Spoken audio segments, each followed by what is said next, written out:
Hello friends, मेरा नाम है भाविसा पटेल और स्वागत है आप सबका मेरे चैनल भावमय इन्फो में। आज मैं आप सबको श्राद्ध के विषय में कुछ महत्वपूर्ण जानकारी बताने वाली हूँ। तो चलिए शुरू करते हैं। श्राद्ध कब किया जाता है, श्राद्ध क्यों किया जाता है और श्राद्ध की कुछ महत्वपूर्ण तिथियाँ। शुरू करने से पहले श्राद्ध का मतलब जानना भी बहुत ज़रूरी है। श्राद्ध का मतलब है श्रद्धापूर्वक अपने पितरों के प्रति सम्मान प्रकट करना। श्रद्धा से कराया गया भोजन और पवित्रता से जल का तर्पण ही श्राद्ध का आधार है। पितृपक्ष यानी कि श्राद्ध भादो पूर्णिमा से शुरू होकर अश्विन अमावस्या तक 16 दिन का होता है, जो अभी 2 सितंबर से शुरू हो चुका है और 17 दिसंबर तक चलेगा। हमारे धर्मशास्त्रों के अनुसार हर एक व्यक्ति की मृत्यु इन 16 तिथियों को छोड़कर अन्य किसी दिन नहीं होती है, इसीलिए इस पक्ष में 16 दिन होते हैं।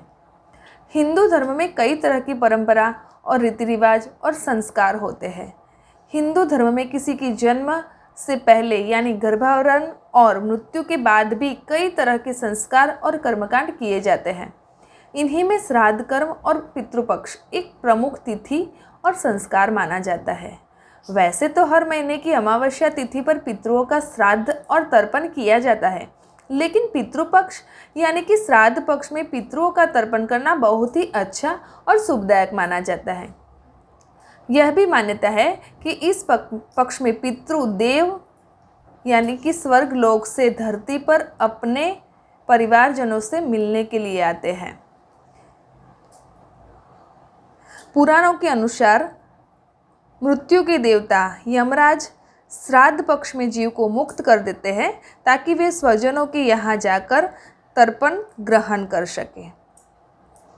हिंदू धर्म में ऐसी मान्यता है कि जिन मनुष्यों की मृत्यु के बाद उनका विधि अनुसार तर्पण नहीं किया जाता है, उन्हें पितृदोष लगता है। पितृदोष लगने से उनके जीवन में धन और सेहत संबंधी कई तरह की आपत्तियों का सामना करना पड़ता है। पितरों के तर्पण करने से उन्हें मृत्युलोक से स्वर्गलोक में स्थान मिलता है। श्राद्ध पक्ष में शुभ कार्य वर्जित माने गए हैं। श्राद्ध का समय दोपहर 12:30 बजे से 1 बजे के बीच उपयुक्त माना गया है। यात्रा में जा रहे व्यक्ति, रोगी या निर्धन व्यक्ति को कच्चे अन्न से श्राद्ध करने की छूट दी गई है।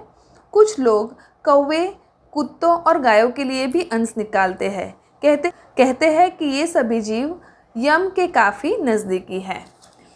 अब मैं आपको श्राद्ध की कुछ महत्वपूर्ण तिथियों के बारे में बताने जा रही हूँ।